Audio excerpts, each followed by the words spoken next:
Welcome to another live edition of Five on the Floor. I'm your host, Greg Sylvander. Tonight's floor plan with me, no Ethan Skolnick, but we do have Alex Toledo, we have Brady Hawk, and myself. We're going to break down what was ultimately a kind of heartbreaking end to the Miami Heat's game in Orlando.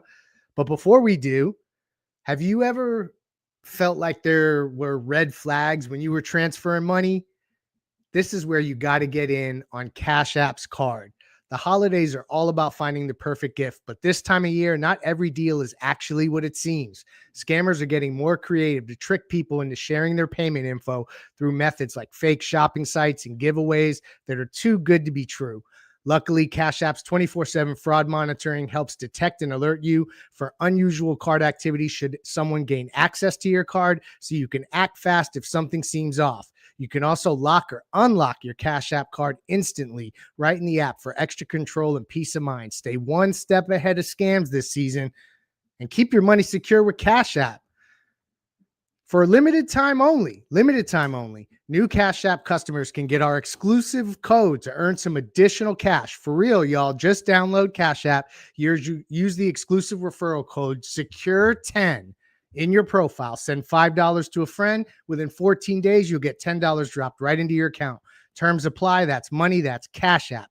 Cash App is a financial services platform, not a bank. Banking services provided by Cash App's bank partners, prepaid debit cards issued by Sutton Bank. And I think I got through all the disclosures. Let's get to the episode. Uh-oh. Yeah. It's Mercy. Music by Mercy again. Heat Nation, we the culture. Yo, E, I need you to call time out. Need Brady to set the floor plan. Tropical blanket, open for the shot. Yo, Greg, set the pit. Still five on the floor, still ride for my dog. Still battle on the court, still survive in the war. Keep your eye on the ball, or get burned from the keep this mic off the wall without turning the cheek. From night to day, no sleepy paths or allowed to mourn us. The nut is sleeping us, never catch us snoring. Live from Miami, report in the heat with 5 Reasons Sports from the courts to the streets. Yeah, Wake County, Heat Nation, we say it proudly.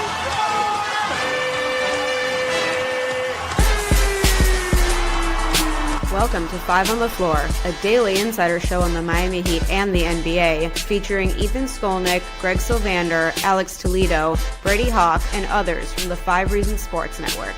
Also, make sure to subscribe to Off the Floor for the most heat anywhere.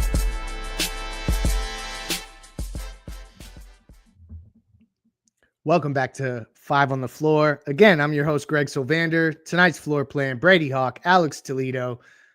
106-105. Orlando beats Miami by 1. This is the second game that they played their division rival, in-state rival, both in Orlando. The Magic come up 1 point ahead in this game. The Heat played an ugly one in a lot of ways. We're going to get into that. I'm going to reel because I think everybody is hyper-focused on the last play and the way that the game ended. But I'm going to make everybody rewind a little bit. And we're going to talk about the starting lineup. Kellel Ware got the start. And I think that's what everybody was hoping for. Tyler Hero is out. There is irritation in his toe from the talk around the team and the MRI that is coming. I don't like the sound of any of that. So we're going to see what that brings to us. But primarily, the big takeaway was that they got back to the Norm, Davion, Wiggins, Bam, Ware lineup. Brady, I'll go to you first. Your thoughts on the starting lineup in general. You're probably tired of hearing this question. And then just to kind of, I guess, get into the micro a little bit here, your thoughts on Kellel Ware's performance since he did get the opportunity to start tonight. I mean, before the game started, this is where I thought they should go with the lineup, and I thought it looked good out the gate. I mean, this was – talk about like the difference in this game from the first 4 minutes compared to the last 44 minutes of the game was incredibly different. I mean, they came out – both teams were shooting over 70% from the field. They were playing fast. They were playing well offensively, both teams. The starting lineup seemed like it was clicking because they were just playing so fast and they were able to score consistently. But I think what you saw with that lineup as the game went on was – and we'll talk about this, I guess, a little bit more, but the defense was and it's funny because it was a lower scoring game, but the defense at times felt like there was slippage. Like, it's not that they're bad overall defensively, but it's like when there's just those like small pockets of the game where there's a quick 6-0 run, quick 8-0 run. And those are the defensive pockets that just can't happen in Heat Magic battles, because it always seems like it's a game of possessions every single time these two teams play. But I guess in general with Kellel, to me, it seemed like Spo was not too fond of him tonight. Like, I mean, he finally starts him, and then there was like that one possession where he had a kind of a rough defensive possession. He immediately calls timeout, like mid-offensive possession, and he pulls him.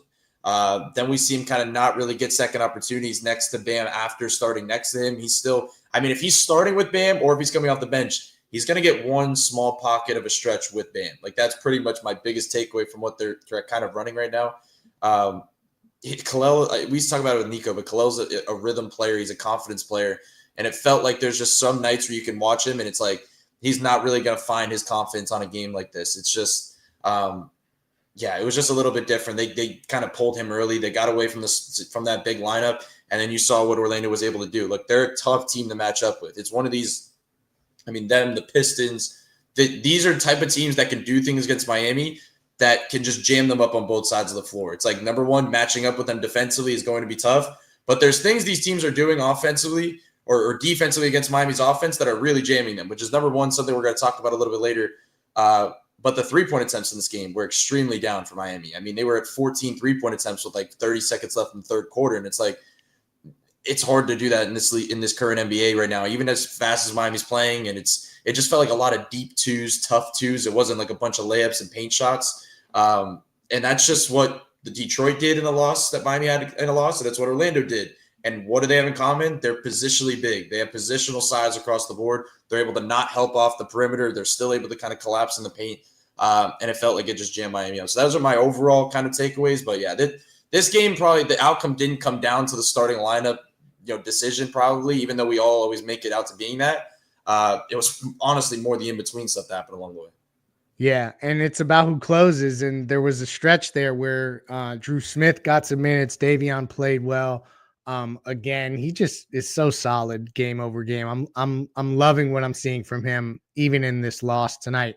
Alex, before we get to the first segment, I do want to ask you, because the other talk that's circled around the social media world that's swirling around the Heat is this conversation about the players maybe wanting more pick and rolls. Do you feel like you saw any more pick and roll attempts tonight?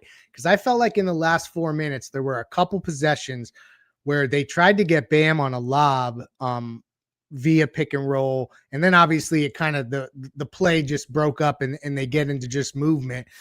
But I don't know that they necessarily are being so assertive with changing the way that they're playing. Did you see any hints of that tonight? I know there's no Tyler who's a pick and roll guy, but just interested to see if you picked up on any additional pick and roll plays than what we've seen recently.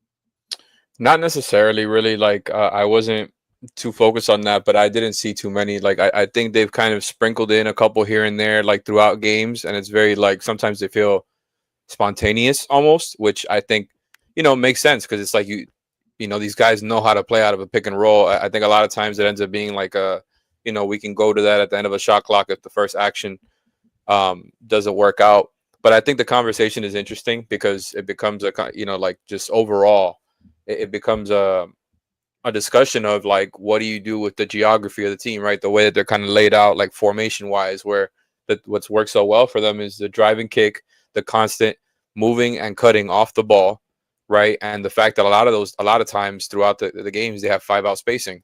Not always, but they tend to have it a lot of times. And then somebody will be around the dunker after they cut, whatever. But the guys are constantly moving. It's increased their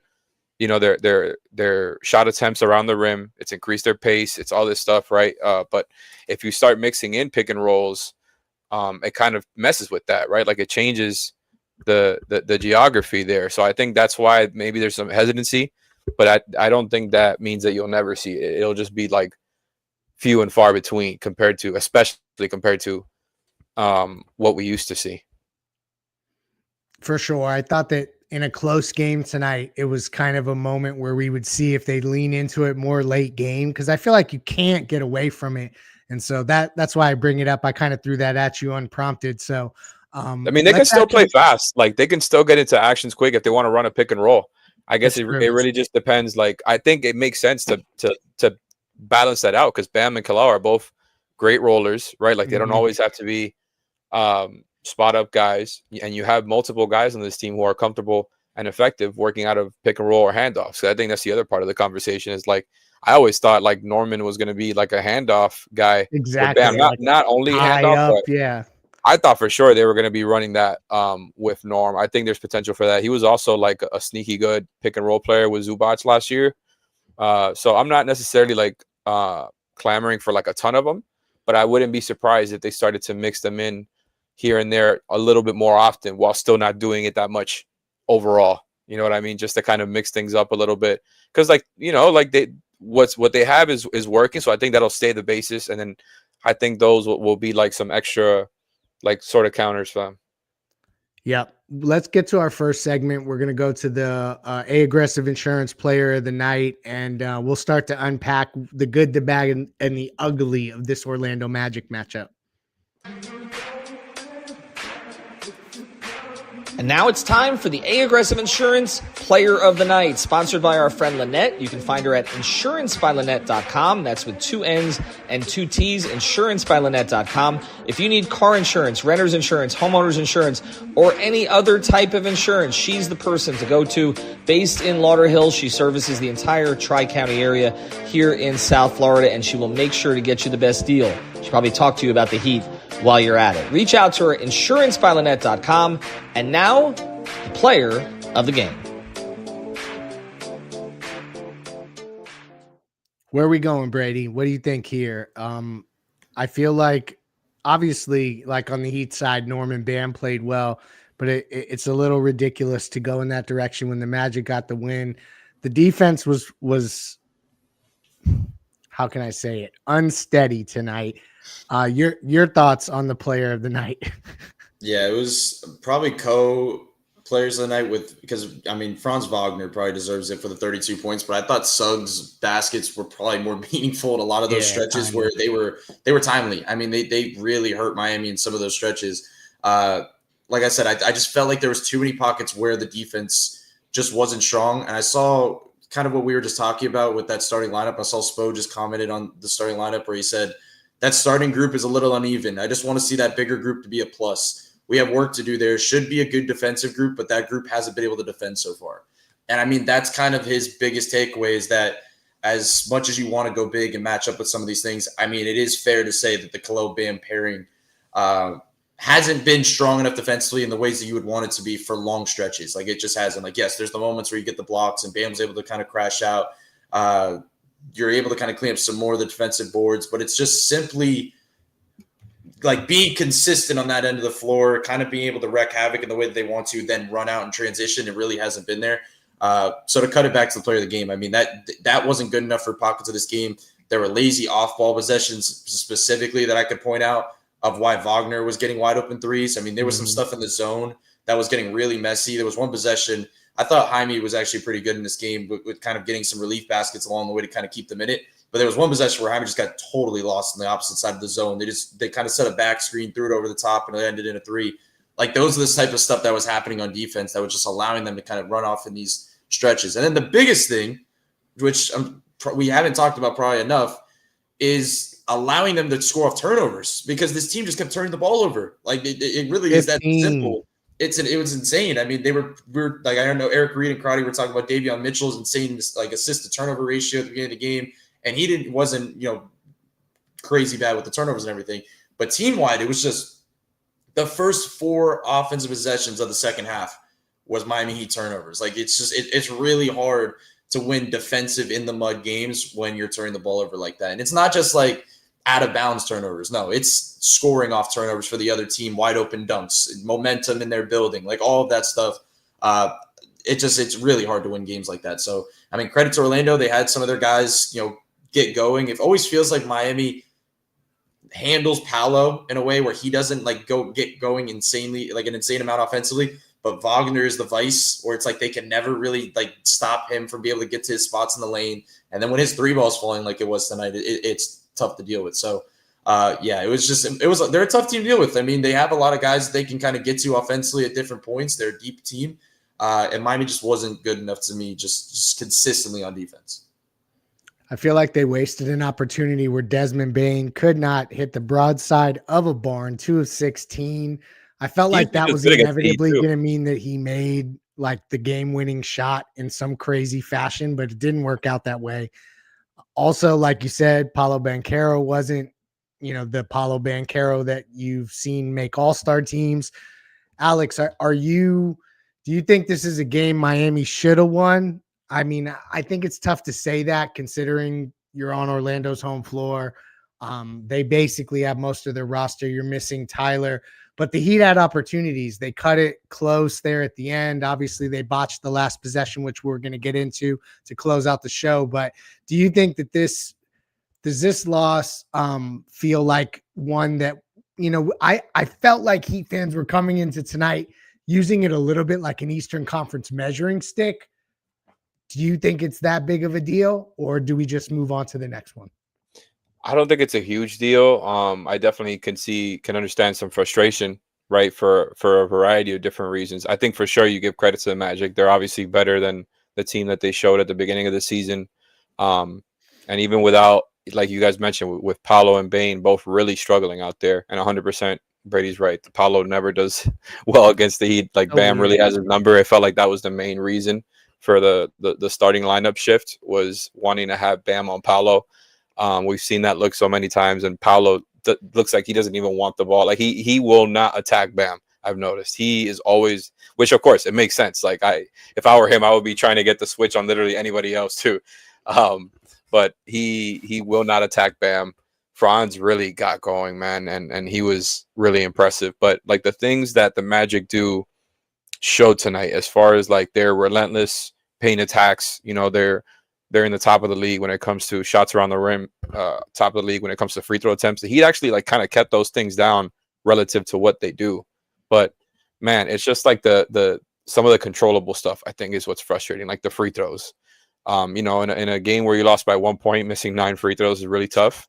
Kind of got by the Magic also missing 6, right? So I think like the 9 free throw it could have been worse if the Magic were actually making those. And then of course, like you guys talked about earlier, some of those turnovers, like there was just some unforced ones, like some weird, like, miscommunication ones. And then I don't know if we were going to save it for later or not, but of course, like the last couple of possessions were definitely frustrating because they had such a great fourth quarter. Like it was a really nice fourth quarter. They absolutely outplayed the Magic on both ends, in my opinion, in the fourth quarter. And like all guys were hitting their strides. I thought Wiggins and Bam, Powell and Bam were obviously like the best players there on offense for them. Both had pretty great games. Wiggins had his moments. Haka has had a lot of moments tonight.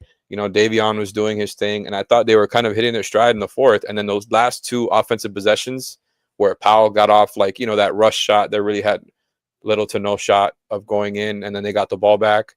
And then, of course, Bam gave himself no chance of a shot going in because he tried to see if he can get Powell open there, and Powell was 100% covered by Jalen Suggs. Probably should have shot the ball, even if it had a very low percent chance. Could have maybe driven it on Wendell. Seems like maybe the play was for Powell. It's just losing that way, I think, is frustrating, especially when you already lost a close one to the Magic. Yeah. With some similar things. It wasn't the same type of game, but there was some similar things on that opening night where, like the second chance points wasn't as big of a problem tonight, but it was 12-3. Those hurt you as well. And the Magic are one of the best teams on defense when it comes to forcing turnovers, and of course a great defense overall. So you felt them tonight. You give them the credit. They're definitely better than what they showed. But yeah, the Heat for sure, I think, had some things that they could have controlled, and maybe they actually come out of here with a win. Yeah, the turnovers, like the Magic are built similar to the Heat in that they want to turn their defense into offense and basically get out and run. And the Heat you can't go on the road and turn the ball over 15 times. They 30-19 in the third quarter. They lost the third quarter. That was a really rough patch to where they had to fight back in the fourth. And it came down to the final possessions. Those were rough. Let's get to the last segment and we'll talk about them. And now it's time for the X-Ray of the Play of the Day, brought to us by our friends over at Mobile C-Arm and Staffing Services. Nelson and his team will bring the X-ray equipment and the staffing to you. If you work in a hospital or a medical office, get a consultation today at c-armandstaffing.com or give them a call at 561-891-9620. Their fleet of trucks at your service. Again, it's Mobile C-Arm and Staffing Services, 561-891-9620. And now, the X-Ray of the Play of the Day. So Spo is getting a reputation for these out of timeout, magical end of game plays.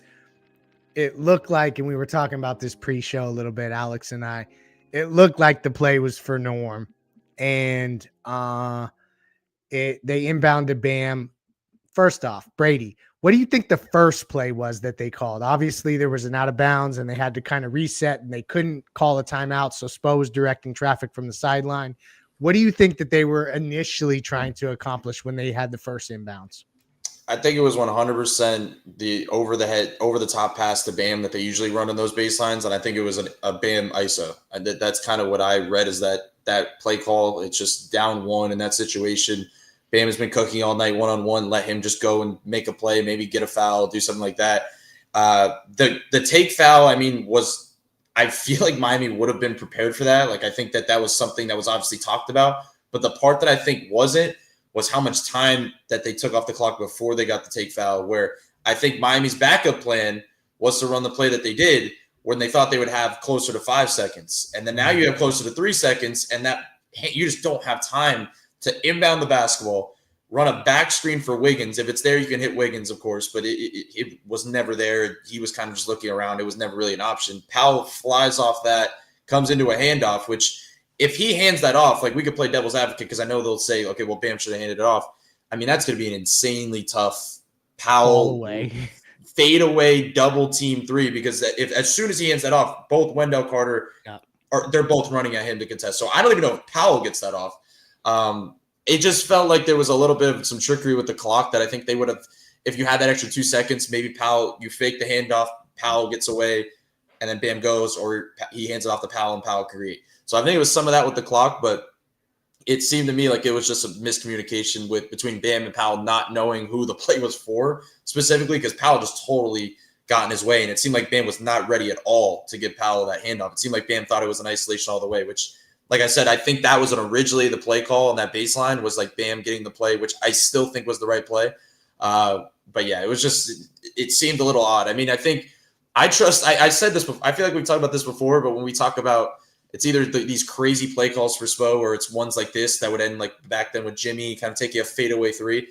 When they have more time on the clock or like a second or less, I trust them more than when they have that in-between time. Like it sounds crazy, but when there's that like in-between time where there's like that weird 3 seconds of dribbling and trying to create 3 to 6, it gets really awkward for some of the play calls they drop. Now, if there's 15 seconds and they have stuff to be kind of like they could make it happen, I trust it there. And when there's little time to kind of just create one quick shot out of something, I trust it more there. But either way, it seemed like on this night, even though Powell had it going as well, I still felt like I hate when there's like less clock and plays get jammed and you can't get a shot off. I'd rather you let Bam go one-on-one. If you miss the shot, you talk about it after the game that he just missed, a certain jumper or they didn't get a foul call or whatever. Not getting a shot off like that is just rough.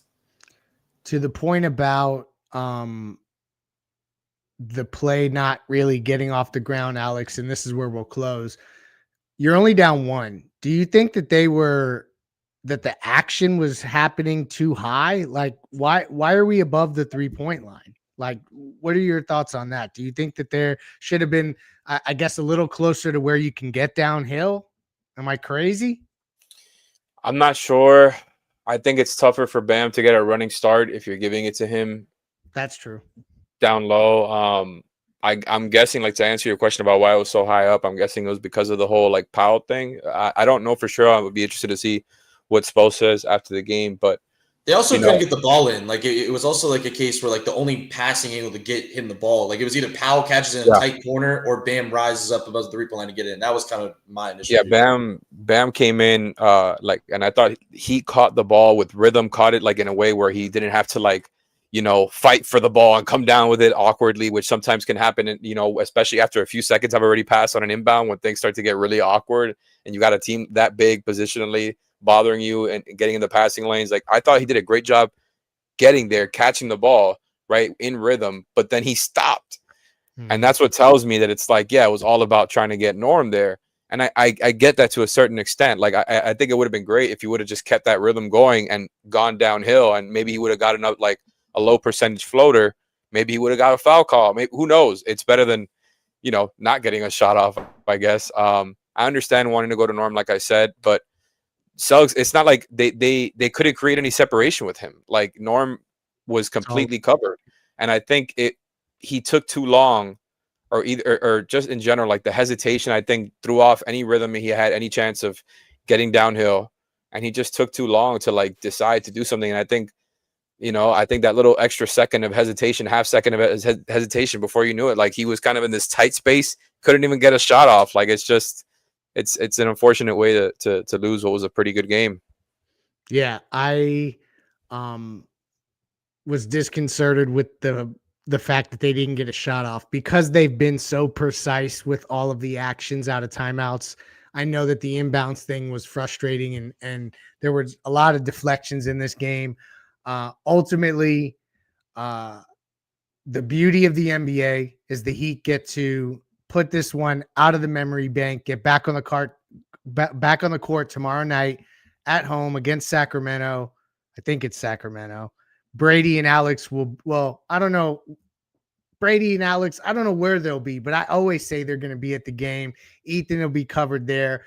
I'll have you covered on post game. So join us for that. We will have you covered on playback as well. I went the whole show and I didn't mention Off the Floor. Subscribe to that.